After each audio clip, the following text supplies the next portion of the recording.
Hoje no Repórter MT eu entrevisto o jornalista, escritor, consultor em marketing Dino Gueno, que acaba de lançar o livro A Loja que Vende. Na entrevista, ele traz dicas práticas de como tornar o seu negócio imbatível. Dino, você é jornalista, mas se apaixonou pelo marketing. O que te motivou a fazer aí esse caminho?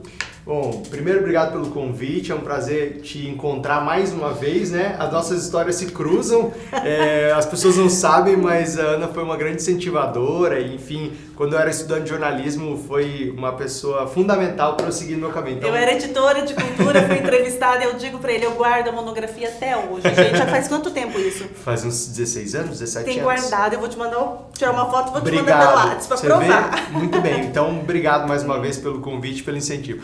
Bom, eu sempre, na verdade eu acho que foi um misto de oportunidade e de curiosidade. Quando eu cursava jornalismo e quando eu formei em jornalismo, eu já trabalhava com varejo e o varejo me apresentou uma série de sedutoras oportunidades. Conhecer o Brasil, viajar muito, criar ações de vendas, ajudar a desenvolver calendários de comunicação, trabalhar com eventos. Você sempre gostou muito de gente, né? De lidar com gente. Sem conhecer dúvida, a especificidade do ser humano, né? Exato. Essas diferenças. E até quando a gente pensa na teoria da comunicação, né? Quer dizer, eu tenho aqui um emissor e um receptor. Se eu não conhecer o receptor, se eu não conhecer o alvo da ação, se eu não conhecer o consumidor, eu nunca vou conseguir ser assertivo o suficiente, né? Então, essa interação humana sempre me motivou. Comunicação também é venda. Sem dúvida, sem dúvida. Você vende uma ideia, vende um produto, mas você sempre está apresentando algo. Perfeito. Quando a pessoa fala assim pra mim, mas eu não sei vender. Claro que sabe, claro que sabe. Se você tem que apresentar... sabe monetarizar, né? Sabe levantar o dinheiro, receber. Exatamente, porque se você, sei lá, tem uma empresa, ou se você quer vender uma ideia dentro pros seus colegas, é uma venda. Se você quer convencer os seus amigos de alguma coisa, tá vendendo alguma coisa, né? Então, assim, a venda, ela faz parte do nosso cotidiano. E tem uma coisa, Ana, que eu sempre gosto de falar, porque no Brasil parece que a venda é uma coisa menor, né? Quer dizer, as pessoas não planejam ser vendedoras. De repente, ela não deu certo alguma coisa, ela vai para vendas como uma coisa temporária. Não deveria, né? Porque a venda, ela é uma profissão. Vendas, na verdade, é um segmento tão nobre, tão importante como todos os demais. Exige conhecimento, exige conhecimento, qualificação. Exige que você se aprimore sempre, que você nunca pare. E exige uma coisa que eu acho super importante que você falou, que é o contato humano, né? Sempre quando você está num processo de venda, você está do outro lado, você não tem uma carteira só, alguém que vai pagar, você tem um ser humano... Tem alguém que vai decidir. E você tem um ser humano que tem seus problemas. Sentimentos, um universo de sentimentos, questões, né? De problemas, de histórias, sonhos. memórias, Exatamente. projeções. Então isso é mágico, isso me roubou, isso me tomou, e eu tive a oportunidade à época de estar dentro de uma empresa que cresceu muito a partir do Mato Grosso, quer dizer, baseada em Mato Grosso, cresceu para 10 estados brasileiros, me permitiu viajar muito, me permitiu conhecer o Brasil inteiro, literalmente o Brasil inteiro, acho que tem 2 ou 3 estados só que eu não conheço. E eu tive a oportunidade de crescer, de conhecer pessoas e interagir com pessoas de todos os estilos, idades e formações diferentes. E eu me apaixonei pelo marketing, porque eu vejo que é um segmento que permite a gente emprestar às pessoas e às empresas um pensamento estratégico, né? Que é ir lá na frente, imaginar o futuro e voltar a construir ele. E a Loja que Vende, esse livro, ele veio no sentido de compartilhar todas essas experiências, essas vivências, porque é manual para ser imbatível no seu negócio, é um compromisso. Exatamente. O livro veio de uma percepção, na verdade ele nasceu de uma experiência que eu tive, junto com a equipe que eu tinha à época, de fazer os manuais de visual merchandising. O que é isso? Quando você tem uma loja, ou quando você passa a ter mais de uma loja, você precisa padronizar essas lojas. Elas têm que ter um mesmo estilo, uma mesma organização. E quando você tem, imagina, 250 lojas com 250 gerentes diferentes de alta rotatividade no setor, cada loja fica com uma cara. E nos incomodava o sentimento de chegar, sei lá, em Manaus e ver que a loja de Manaus parecia outra empresa, né? Comparada aqui em Cuiabá, ou mesmo aqui em Jaciara, por exemplo. Então nós começamos a produzir manuais de visual merchandising, de organização. Isso independente do tamanho da empresa. Se você é um pequeno empresário, tem uma empresa pequena mesmo no seu bairro, quer abrir num outro bairro, isso também alcança quem trabalha em qualquer tamanho de empresa. E não precisa começar com o melhor manual, né? É só você começar. Acho que o grande problema que derruba os planos, as ideias boas, é que a pessoa fala, não, mas é que vai ficar muito difícil. Começa pelo fácil, então. E não tem que colocar no papel, né? Tem que organizar no papel, tem que estar tudo muito claro para que qualquer pessoa consiga seguir esse roteiro. Exato, por isso que o manual era interessante. Por quê? Porque a gente tirava da nossa cabeça, tirava da ideia, juntava as experiências, construía coletivamente e colocava no papel. Bom, o manual está aqui todos os anos, ao longo de 8 anos, os últimos 8 anos da empresa, a gente foi atualizando. Por quê? Porque na prática os gerentes iam dizendo, olha, vocês disseram para falar isso, mas eu acho melhor aquilo. Boa ideia, vai lá e corrigia. Então o manual ele é vivo. Ouvir o gerente que está diretamente com o consumidor é importantíssimo. Ouvir a equipe. Ouvir a equipe. Na verdade, eu acho que o grande trabalho vendedor, né, lá da Exato. Na verdade, assim, se você é empresário, por exemplo, se você tem um negócio, mais de um negócio, se você é líder, você está normalmente preso à sua rotina de decisão, à sua agenda, mas quem interessa num negócio é quem está na frente do cliente. É o que o Jim Carson falou em 83, olha só, é um conceito que vai fazer 35 anos esse ano, no livro A Hora da Verdade, que inclusive eu cito no meu livro. Ele fala, olha, numa empresa, as pessoas mais importantes são o time da linha de frente, são aquelas pessoas que encontram com o cliente, são aquelas pessoas que estão de frente para o cliente, seja um vendedor, um caixa, um entregador, um montador. E normalmente essas pessoas não são consideradas como as mais importantes. Então, embora as pessoas saibam esse conceito, por que a dificuldade de colocar em prática, de ouvir? Eu acho que também tem a relação de vaidade, de ego, tem uma cultura voltada para dentro. Você sabe que os anos 80 no marketing são os anos que a gente tira os espelhos da parede e coloca janelas, né? É um conceito para dizer, para de olhar para dentro e começa a olhar para fora, começa a olhar para o mercado. Você tocou num ponto que para mim é fundamental, que é ouvir e ter olhar de cliente. Eu acho que a grande dificuldade, Ana, de ouvir a equipe, a grande dificuldade que o empresário tem às vezes de mudar, de atualizar, de ir para frente, é porque ele olha muito para dentro da sua própria empresa e para ele mesmo e deixa de ter uma oportunidade preciosa de ouvir o seu vendedor, o seu gerente, o seu entregador, o seu concorrente, de ouvir o seu cliente. E é o momento, olha, 2018 é o momento de tirar os espelhos das paredes e colocar janelas e olhar para o mercado. Falta estratégia, Dino. As coisas vão acontecendo, a gente pela correria da vida vai trabalhando. Um exemplo, sou empresária, vou um ano após ano, falta estratégia, falta sentar, fazer o planejamento. Muitas vezes a gente acha que é perda de tempo parar uma semana para criar estratégia e esse é um erro. Sim, talvez esse seja o maior erro. Quando as pessoas falam de crise, a crise está difícil, a crise, é óbvio, ninguém é bobo, a gente sabe que houve uma retração econômica, os números mostram, mas a maior crise é uma crise de gestão. É exatamente esta crise de não planejar. Isso tem uma raiz. Nós vivemos aqui em Mato Grosso no mercado menos profissionalizado do que o mercado do Sudeste, que é muito menos profissionalizado que o mercado europeu ou americano, por exemplo. Bom, esse mercado menos profissionalizado não tem o hábito de planejar. Pouquíssimas são as empresas que começam um ano sabendo exatamente quais são as suas forças, suas fraquezas, quais são as oportunidades e ameaças do mercado. E que criam planos, criam um planejamento. São nichos fundamentais que o empresário tem que ter claro. Exato, a gente chama de análise SWOT. Oportunidades e ameaças. Olha, depois você dá um Google aí, quando acabar a entrevista, você vai procurar no YouTube, análise SWOT. SWOT são as iniciais em inglês de forças. Dica de especialista. Isso é muito bom. E você sabe que a análise SWOT você pode fazer para você, para sua vida pessoal. Você pode fazer para sua vida profissional. Todo ano eu faço a minha própria análise SWOT pessoal e faço da minha empresa de consultoria. Bom, o que é análise SWOT? Aí uma dica para você. Primeiro, você divide um papel em 4 quadrantes. No primeiro quadrante, ou na parte de cima, a gente fala das coisas internas, aquelas que eu controlo, aquelas que eu posso mudar. Então eu olho as forças e as fraquezas que eu tenho. É importante reconhecer aquilo que a sua empresa é boa, aquilo que a sua empresa é forte. Por quê? Porque você lança mais luz, você dá publicidade a isso, você divulga mais isso e você melhora. As fraquezas, você desenvolve um plano de ação também para melhorá-las. Ah, Dino, eu vou ser ótimo em tudo? Não, você não vai ser ótimo em tudo. Nenhuma empresa é ótima em tudo. Toda empresa tem forças e fraquezas, tá? Mas é importante ter consciência disso. Porque aí você começa, poxa, como é que eu melhoro essa fraqueza? Ah, então eu preciso melhorar minha equipe, eu preciso melhorar meu mix de produto, eu preciso melhorar a estrutura e por aí vai. Bom, depois na parte de baixo você enxerga a parte que você não controla, que é externa, é do mercado, que são as oportunidades e ameaças.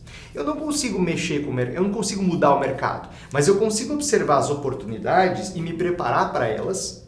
Vou te dar um exemplo, as famílias estão diminuindo de tamanho. Isso é uma oportunidade.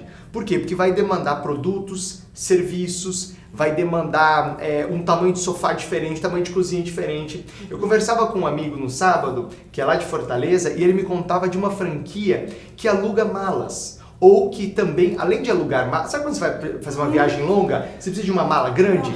Você usa uma mala grande uma vez no ano, sei lá. Na vida, às vezes, aí pra guardar aquilo ali, nossa, você não tem espaço, é caro, tudo. Porque os apartamentos são pequenos, as casas são pequenas. Olha que interessante, isso é uma oportunidade. O fato da casa ser pequena é uma oportunidade para uma empresa alugar malas para você ou alugar um espaço para guardar a sua mala. E aí, quando você precisa, você liga, eles entregam na sua casa e depois recolhem. Veja, isso é uma oportunidade que foi observada e foi transformada em negócio. E o último quadrante são as ameaças. Quer dizer, o que no ambiente empresarial está ameaçando o meu negócio?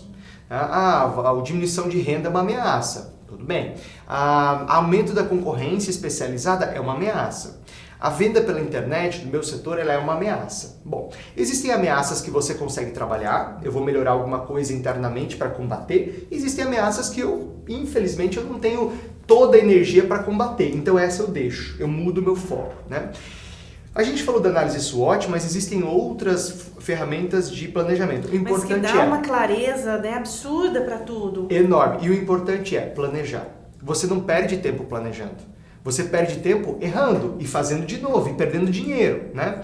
Então, nunca é perda de tempo parar. O ideal é planejar um ano, não, planejar alguns meses ou fazer um planejamento anual e a cada temporada rever tudo isso. Perfeito. Eu sempre recomendo, com os meus clientes de consultoria, nós sempre fazemos o ano e eu recomendo que semestralmente se revise isso. Por quê? Porque ao longo de 6 meses o mundo muda muito. Talvez há 20 anos atrás se fazia um planejamento de 5 anos, de 10 anos. Eu não estou falando de ter visão. Visão é importante. A visão é aquilo que você quer ser daqui 5 anos, 10 anos, tem que ter. Mas fazer planejamento de 5 anos e tal. O Kevin Roberts, que é um dos meus mentores, que assina o texto de apresentação, ele fala que não existe plano que tenha validade de mais do que 100 dias. Ele diz o seguinte, qualquer planejamento tem que ter 100 dias, porque o mundo muda muito em 100 dias, né? A gente vê a mídia social como veio, que muda, e aí vem ferramentas e as pessoas ficam, nossa, e aí, falando em mídia social, você que também tem essa experiência muito forte nesse campo, muitas vezes se coloca todas as forças nas mídias sociais e esquece das outras coisas. Perfeito. É uma grande bobagem, né? Na verdade, você precisa entender que o consumidor, assim como você, como eu, como todos nós, como você que assiste, o consumidor é multicanal. Ele não está apenas numa mídia social.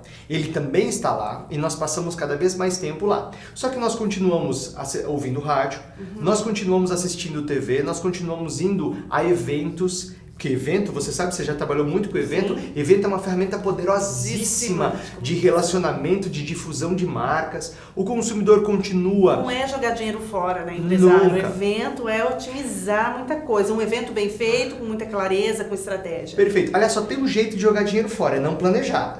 Voltamos ao planejamento. Ah, mas eu fiz e não deu certo. Você fez errado. Desculpa ser sincero. Ah, mas eu fiz e não funcionou. Você fez errado. E também não adianta fazer e não divulgar. Exato. Então, assim, tudo com estratégia tem que dar certo. O que eu recomendo então? O que eu faço? Eu faço rádio, eu faço TV, eu faço internet, eu faço publicidade no site. Minha recomendação, primeira coisa, identifica quem é o cliente com quem você quer transacionar. Identifica quem é o cliente que você tem mais potencial para fazer bons negócios. Quem é o cliente que você tem mais potencial para satisfazer. Identificado isso, você começa a entender ou pesquisar e perguntar para esses clientes: oi, tudo bem? Você acessa algum site de notícias? Qual site você acessa? Você segue quem? Como que você se informa? Você assiste TV em qual horário? Você ouve rádio em qual horário? Como informação é preciosa, né? Claro, porque aí você vai desenhar o perfil do seu cliente. Perfeito, porque não existe uma mídia ruim.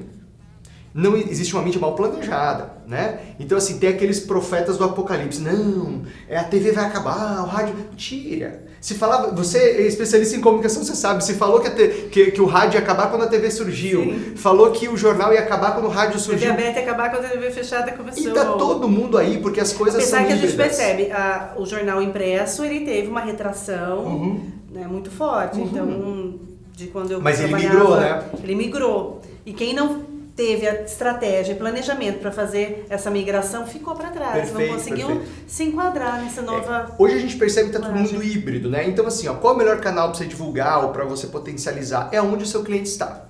Se o seu cliente costuma se informar, por exemplo, aqui pelo site, anuncie ou faça ações junto com o site. Eu nunca postaria todas as minhas fichas num veículo só. Eu perceberia aonde está o meu cliente, como ele se informa e começaria também a estar presente em várias frentes e sentir qual funciona mais, qual funciona menos.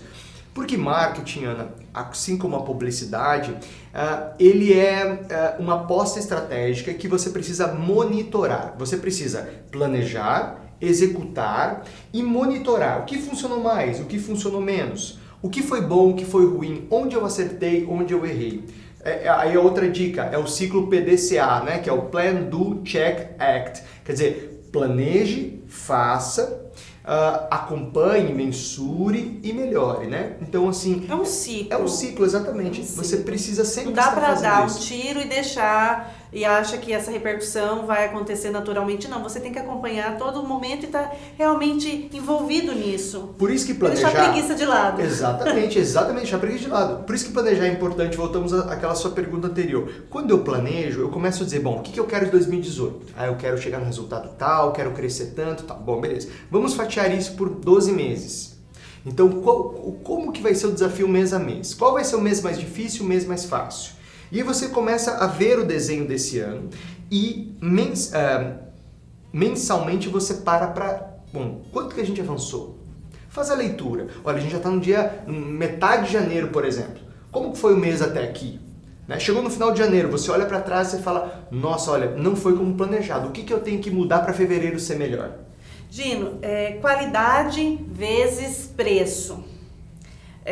Quando se fala em crise, as pessoas estão buscando bons preços, mas ela está abrindo mão de qualidade ou não? As pessoas, porque tem esse conceito que quando existe a qualidade, quando você fideliza o cliente, quando ele vive experiências naquele seu negócio, ele não vai buscar por preço. Ou isso a gente tem que repensar. Como está essa questão hoje no mercado? Preço versus qualidade. As pessoas estão muito mais sensíveis a preço, muito mais. E todos os estratos sociais, tá? Não é uma pessoa que tem uma renda menor que está mais sensível a preço.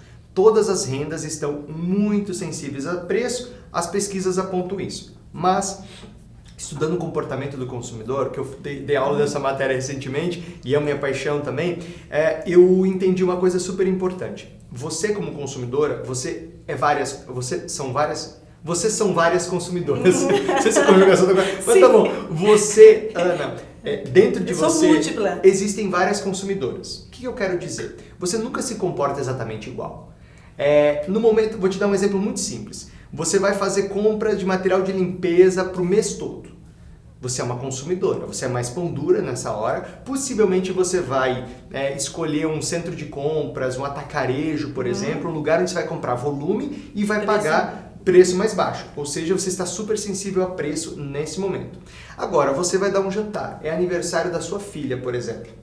O seu bolso, ele dilata nesse momento. Você fala, pô, aniversário da minha filha, é um momento especial, vou comprar. Aí você esquece a comparar. Claro que você vai fazer conta, você não é doida, você tem um orçamento que você tem que responder ele, mas parece que o seu bolso dilata. Ou você vai dar um jantar para os amigos, ou você está de férias, você pensa, pô, tô aqui na praia, vou ficar regrando uma porção de camarão. Quer dizer, o mesmo consumidor que é pão duro e que faz um monte de comparação de preços em um dado momento, em outro momento ele tem um bolso dilatado. Então eu acho que tão importante como entender a relação qualidade-preço é você entender a ocasião de compra. Eu sou um negócio, eu tenho uma loja, ou eu tenho uma empresa de qual ocasião de compra? Vou te dar um outro exemplo. Tem uma empresa de vacinas, por exemplo. A gente está vendo e acompanhando um surto de febre amarela no Sudeste e aí de repente não tem vacina suficiente. Mesmo alguém que tá apertado de grana, de repente fica preocupado, vai lá e paga uma vacina o preço que for. Então assim, depende da sua necessidade, depende da ocasião de compra. O seu bolso faz isso ou faz isso? Então tem espaço para preços menores, preços mais elevados, boa qualidade, não tão boa qualidade. O mercado é múltiplo, assim como o consumidor. Exatamente, mas eu dou uma dica para você vender um pouco mais caro. Eu dou uma dica para você vender com mais valor. Quando você entra nessa briga de preço, e é natural que em alguns momentos tem que fazer isso, quando você só tem preço para oferecer, o consumidor vai ditar o seu preço. Quando você tem algo um pouquinho maior, quando você entrega valor, e eu já vou explicar o conceito de valor, quando você entrega valor, quando você tem um produto diferente, quando você tem um produto único, quando você é melhor que o seu concorrente, você estabelece o preço. E normalmente o cliente paga por esse preço. Isso envolve atendimento. Envolve profundamente atendimento, envolve diferenciação. As pessoas reclamam muito de atendimento. Eu vejo em matérias, quando são publicadas, os comentários, muita reclamação sobre atendimento em Cuiabá. Nas mídias. Sem dúvida nenhuma.